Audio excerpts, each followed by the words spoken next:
Followed the Romani trail, which took us down the River Nile in search of the gypsies of Egypt.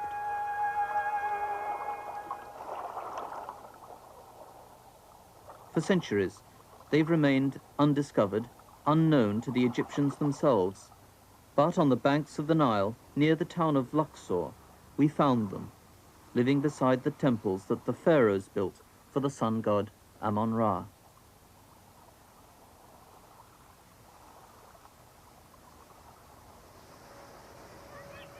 They live on the outskirts of town, as gypsies do everywhere.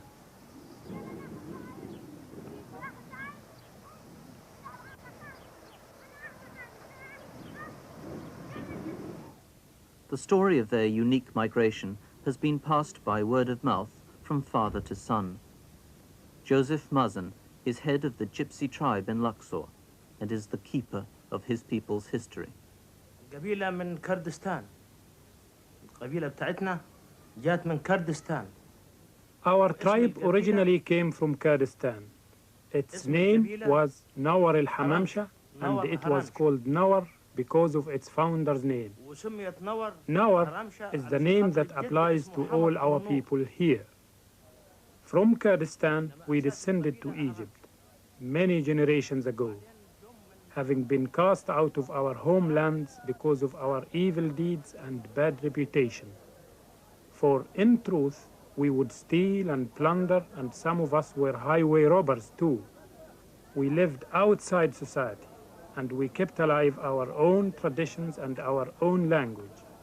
But we were punished and driven out of Kurdistan and Iran, where our forefathers were born.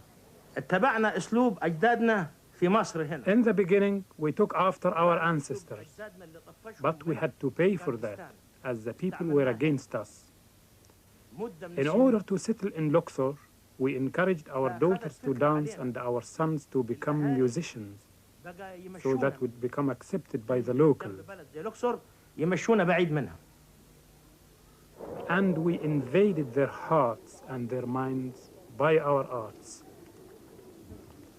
Khairia is one of the 3 daughters of Joseph Mazen who became a dancer. Being from the tribe of Nawar, or Gypsy, she's an outsider from her community. The youngest daughter is Radia, with whom respectable people don't want to be seen walking, let alone talking.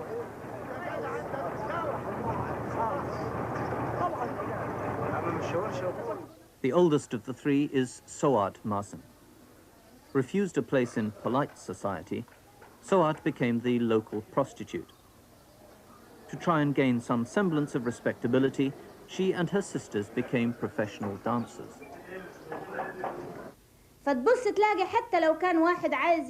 The only time I wish I wasn't a dancer is when a man of another tribe falls in love with me or one of my sisters. His family would fight a war to stop him marrying a Ghawazee, a girl of bad reputation. His family would say, "How can you do such a thing to us?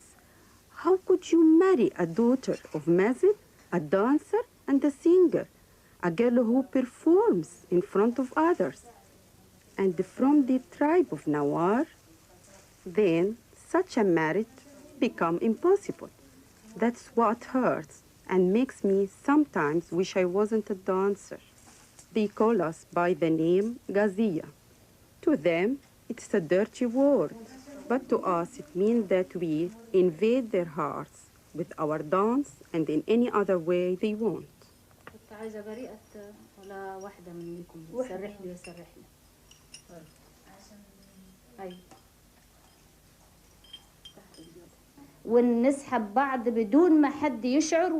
We don't care what they say about us, because at the end of the day, we give them their money's worth and they get what they are after.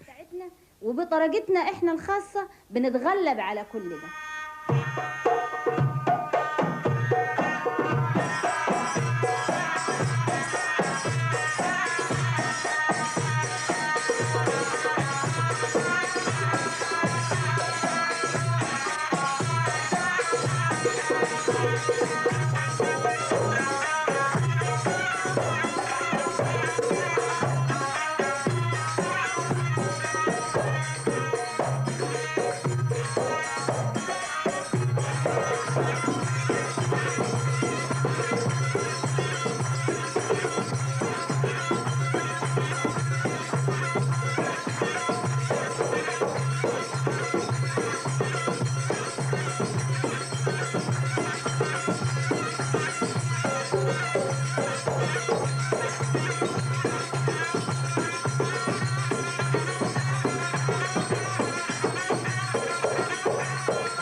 The Mazan family, over many generations, spread across the countryside of Upper Egypt.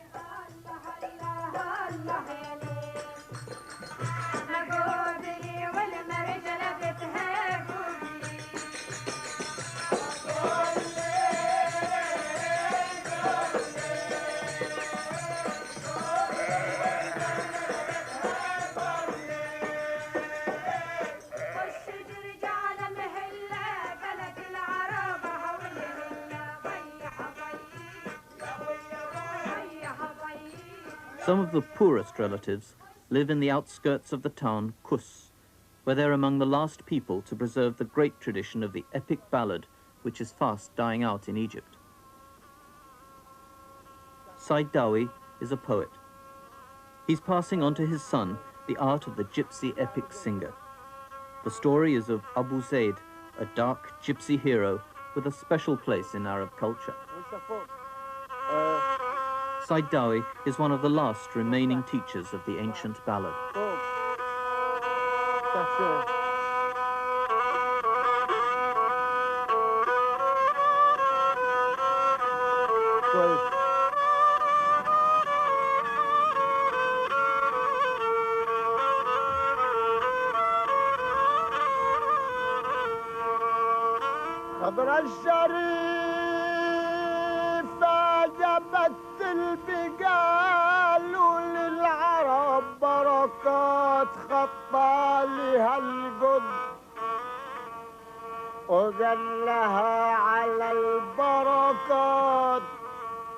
Said Dawi is a poor and unknown poet, destined to remain in his village.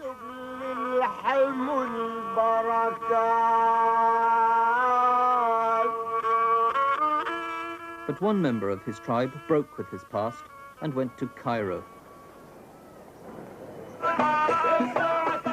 He became a star of stage and screen, perhaps the most popular folk entertainer in the whole Arab world. His name is Mitkyle.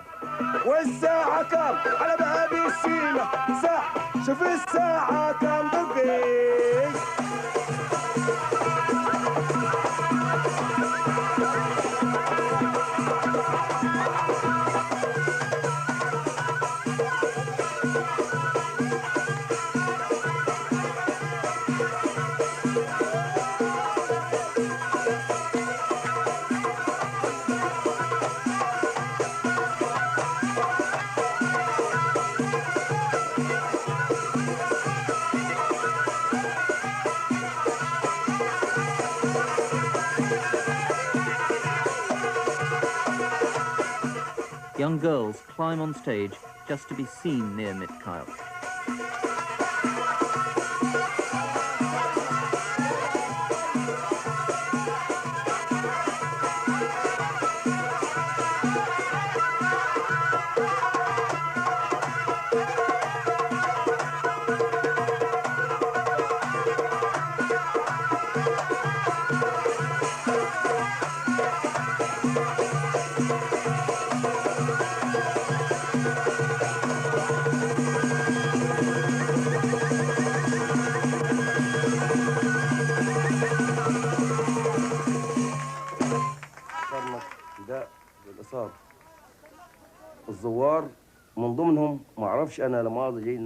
I was born near the temple of Karnak, like the rest of my family who were poor.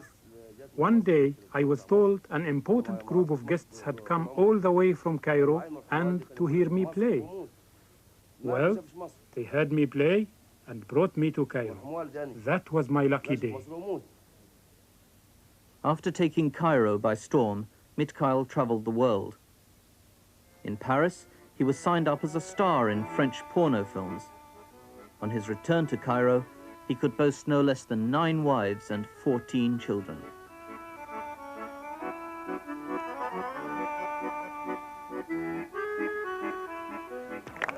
Despite his fame, Mikhail hasn't lost touch with other poorer gypsies. The jugglers of Old Cairo are called Nakrazan. They make their living from the streets, as gypsies have for centuries since they left India.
Though Mikhail and his family mix with poorer gypsies in Old Cairo, there are certain places where they'd never dare to go.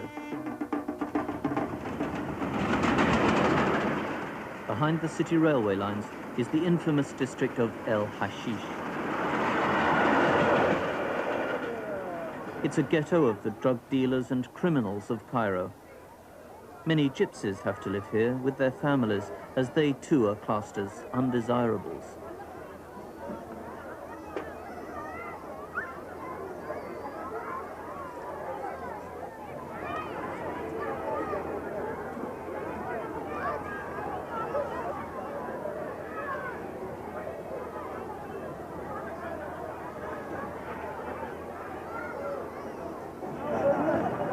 On certain days, gypsies, who are never usually seen outside their ghetto areas, make their way into the local markets.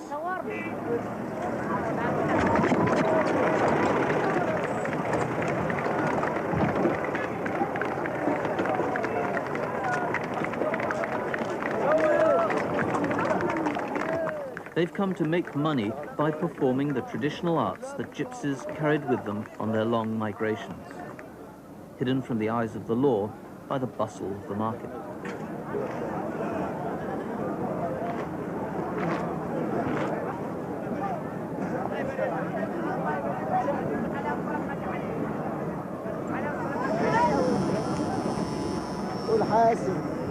The tattooist is one of Mikhail's brothers, continuing the gypsy trade his fathers brought from India. He's tattooing a new wife on top of the old.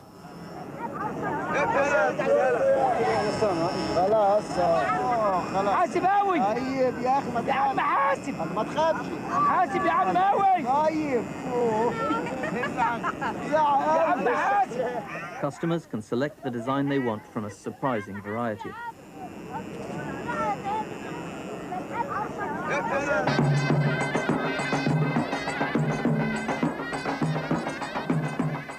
Gypsies dance to the same two-sided drum and pipes that their nomadic forefathers brought from Rajasthan.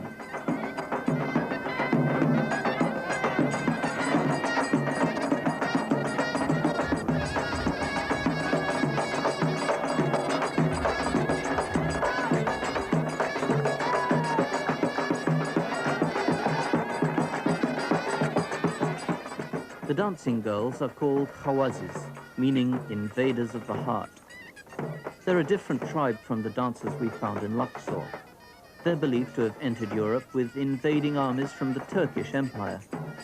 They're belly dancing in the markets like their great-grandmothers did.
Puppet shows, like Punch and Judy, were carried through the world by gypsies.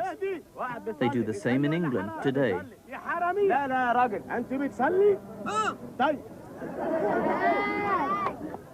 Their art began in India and became a part of every society they mixed with, often mocking other people's ways of life. They're discussing the virtues of wife-beating, Egyptian style.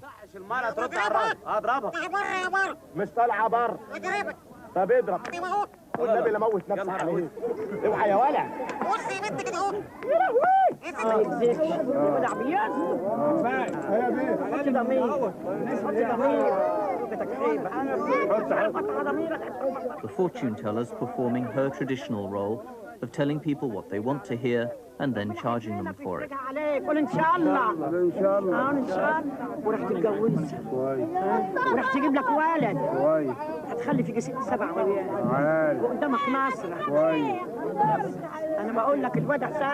So when magic or supernatural powers are called for, the Islamic community often turns to the gypsy.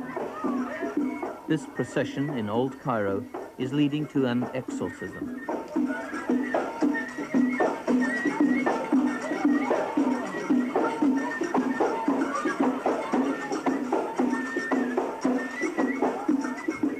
Gypsy musicians have been employed to chase the devil from an Egyptian girl who's suffering from an illness that modern medicine can't diagnose. This public parade is followed by the most secret of ceremonies.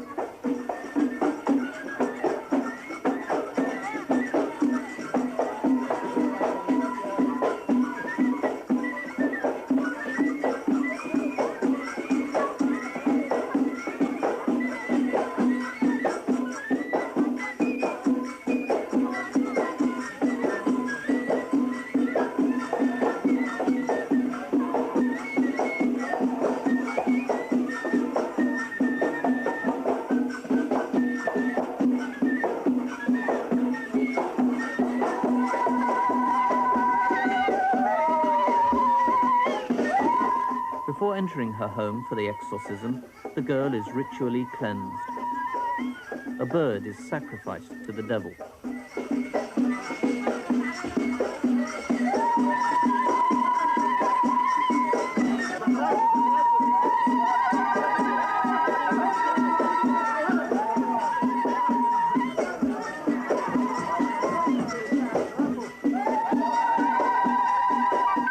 The exorcism begins as the gypsies try to identify the devil causing the girl's illness. They do this by dressing her in costumes and playing the music of different lands. If and when she falls into trance, they will have found the nationality of the devil and can banish him. First, they try an Arabian costume.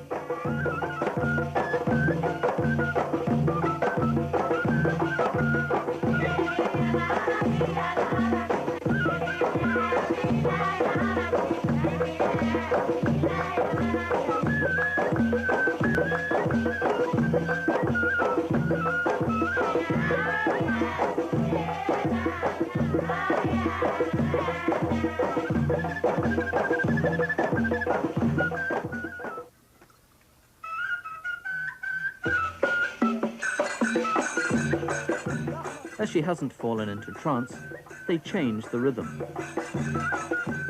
To attract the devil by whetting his appetite, they add some live chickens.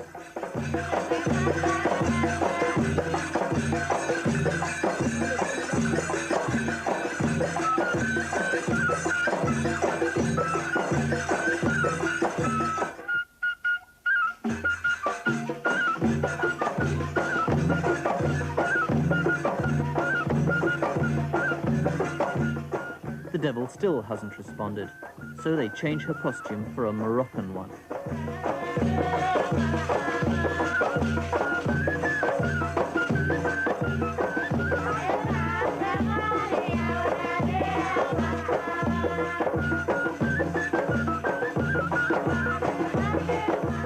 Next, they try a Tunisian cape.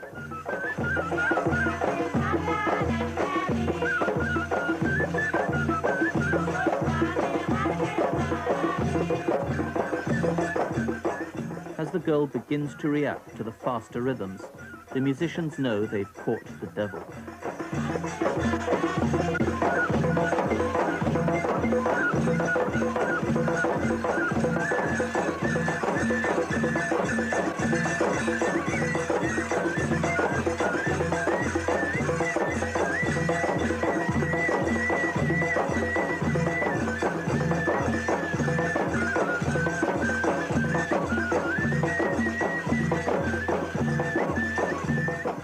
By now, the gypsies have performed a sort of spiritual journey through the costumes and music of the lands of their ancient migrations to and from Cairo. Outside the city, near the oasis of Fayoum, are the tribes of nomadic gypsies who still travel through Africa, taking their music with them.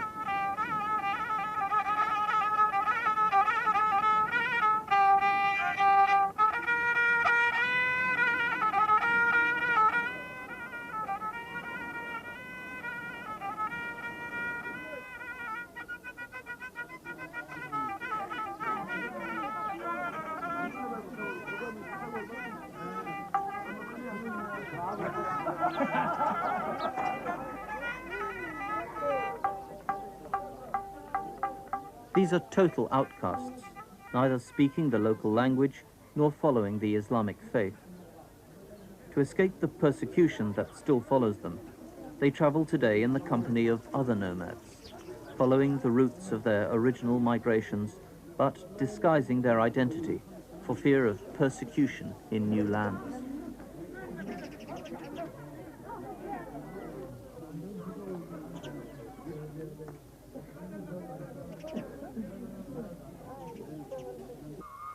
If gypsies